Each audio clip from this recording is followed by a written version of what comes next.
Brighton, July 29, 1981. It's a Monday night at the Brighton Dome, 2 weeks before our third single, Girls on Film, is due out. It's a week after my 21st birthday. The lights go down and Tel Aviv strikes up. We've chosen the haunting Middle Eastern-inspired instrumental track from our new album to function as a curtain raiser, to let the audience know the show is about to begin. But something strange is happening. None of us can hear the music. What's going on out there? The sound of an audience, getting louder, larger, chanting, screaming. And then, out onto the stage. Behind the safety curtain we go, a frisson of fear. We look to each other with nervous glances. Faces are made. Is that for real? We plug in. Bass working, drums beating, keyboards and guitars in tune. Ready. Tel Aviv reaches its coda. Here we go. And the curtain rises on our new life. Church just was, like electricity, heat, or black and white TV, something that just existed. I assumed everyone went 5 times a week. I didn't know I was one of a subset, a species, a Roman Catholic. You don't question things like that when you're little. I never questioned why Mom and I went to church 5 times a week, or why, when Dad drove us on Sundays, he just dropped us off and picked us up afterward. My parents grew up in Birmingham's inner city. Mom had been born in Liverpool, but when she was a toddler, her family, the Harts, moved to Birmingham, to Colmeadow Road, where they occupied a large detached family house on a corner. They needed the space. Mom was one of 5, until her sister Nora gave birth to Trevor, who the family raised, which made 6. Mom's dad, Joseph, who died before my birth, spent his working life in labour relations. He worked for the shipbuilding union in Liverpool originally, but moved to Birmingham for a better job. The Lord Mayor of Birmingham would go to his funeral. Up the street from the Harts, the dwellings were smaller, tight, Victorian terraced houses that were well built, small but proud, with the toilet out back. The Taylors lived in one of these, at number 10. David, Gareth, Roy and I were on Punk Rock 101, and we renamed our band Shock Treatment from the Ramones song, Gimme Gimme Shock Treatment. We started writing songs, simple, to the point, and very much of the time, freedom of speech. I Can't Help It, and UK Today could have been written by almost any British teenager that week, although titles such as Cover Girls and Striking Poses suggest interests other than the political. There was nothing profound, though. It was almost all imitation, but they were songs, with verses and choruses and rudimentary guitar solos. A couple of cover songs were learned also. The Stooges' 3-chord dirge, I Want to Be Your Dog, was a song anyone could get right, and The Who's Substitute, which the Pistols had done. I wasn't the singer, the front man, but I knew what we had to do. I knew we needed a gig. So I got us one, sweet-talking the school committee into letting us play at the summer dance, a few weeks away in June 1977. I had lost my taste for Top of the Pops and supergroups like Genesis. It was much more exciting and satisfying to see young bands perform in the clubs that would allow punk, watch them grow over months. Walking back to Hollywood from the Maypole bus terminus, Nick and I were convinced Duran Duran were going somewhere. We had really connected with the Barbarella's crowd. There was enough positivity in their reaction to what we were doing to encourage us. We were on the right track. And then, disaster. Days and days passed after the Barbarella's gig where neither Nick nor I could get hold of Steve or Simon. What the fuck was going on? And then the word came down the wire. They were both making music at a cheapside squat with several members of TVI, another local band, my oldest friend, David Twist, among them. I raced around to Nick's home on Mill Close. Can you fucking believe it? I said.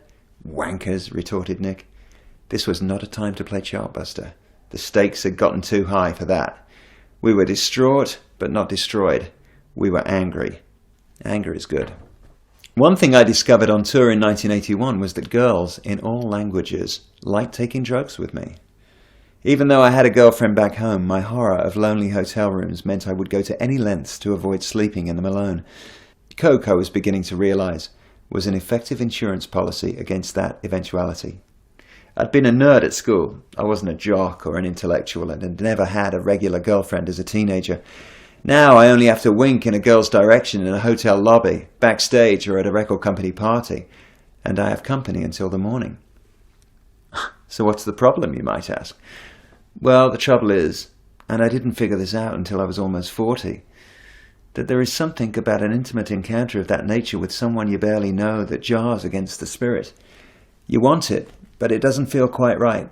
And when you start doing it night after night, week in, week out, your ideas about love and sex begin to get somewhat distorted. Hungry Like the Wolf had shades of Apocalypse Now as Simon chased model Sheila Ming through the rainforest. Was she real? Was she a hallucination? Russell planted his fedora on Simon's head for a touch of Indiana Jones. It would move onto my head for the filming of Save a Prayer, in which the entire band, barefoot, took its only spiritual journey of the year to a Buddhist temple in the Sri Lankan highlands of Kandy. That hat stayed on my head for the rest of the year. The band made fun of me for being the one to receive the full force of an elephant's hosing while sat atop the beast at a jungle waterhole, but I didn't care. I loved it. It's one of my most treasured memories.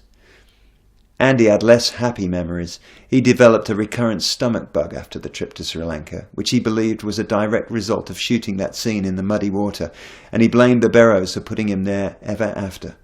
"We're a fucking rock band. What the fuck were we doing out there pouncing about on elephants?" he'd say. We had a bus, which was unusual for us, and were sleeping half on it, half in hotels. 3-star hotels. Duran never really took to the bus life.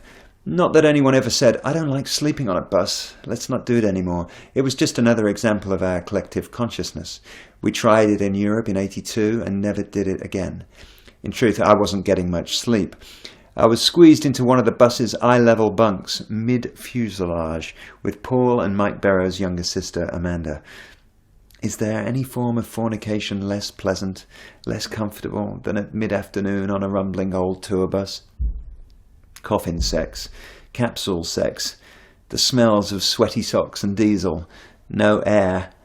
I should have been over this. This was high school stuff. Trying to get her bra unhooked, fingers down the panties, you know the drill. Fumbling and ridiculous. To be fair, we both knew that this wasn't love, and neither of us had a great deal of enthusiasm for what was taking place, but in the moment, she was a girl and I was a boy. The MDA had broken down my walls. It was the closest a drug had come to giving me a feeling of complete relaxation and oneness with the universe. It had brought me closer to God. The following day I was like the Mad Hatter on a mission, beginning with Alex, who of all people I figured should be sympathetic to the transcendent spiritual qualities of my discovery. I worked my way around the band like a missionary as we came into contact throughout the day, some of us taking a late Sunday lunch out at Doyle's fish restaurant and back at the apartment afterward. "It's amazing, you have to try it," I insisted. "The music, the lights. It makes our lives up until now feel like a black and white movie. Last night I went into Technicolor, in turbo power. Andy, you could at least dig that, surely." What was wrong with my own reality that I was so desperate to change it? None of the others seemed bothered. Life was working well enough for them. And I can't have done too good a job as a salesman, because when I headed back out into the Sydney night that evening, determined not only to replicate the experience of the evening before, but to build on it, maybe write a book about it, I had none of my bandmates on the ride with me. I relate this next story with my head low in shame.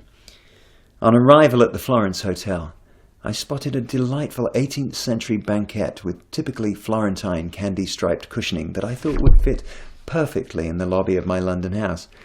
I decided to try my luck and see just how much power my fame had here. I approached the hotel manager. "Would it be possible to buy the chair?" I asked shyly. "It's so beautiful." "Signor Taylor," my hotel manager and new friend beamed. "It would be our honour for you to take a small part of our humble hotel back to your home in London. Where should we have it delivered?" The fame thing wasn't all downhill. My delicate ego was satisfied, for now.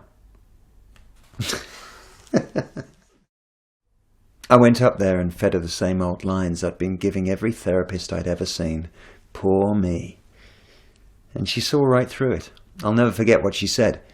"If you can get sober, you could really be somebody." It was the most extraordinary line, and it made absolutely perfect sense. After everything that had happened in the 80s, part of me wanted to say, "But don't you know? Do you know who I am?" But another part of me knew exactly what she meant. She said, "John, you need to get sober.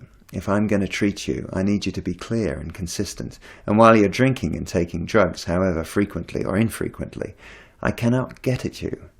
I recommend you get into a 30-day rehab. Take the time off work. You can afford it.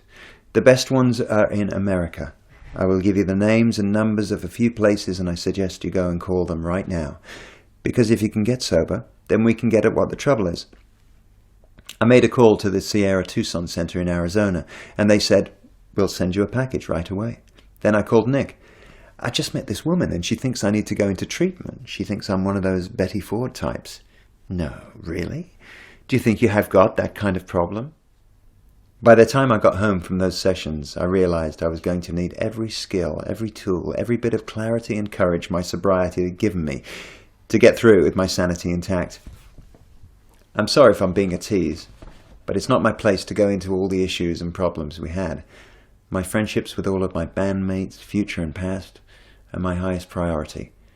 Suffice it to say there'd been a lot of water under the bridge, and none of us were great swimmers. Coachella, Indio, California, April 17, 2011.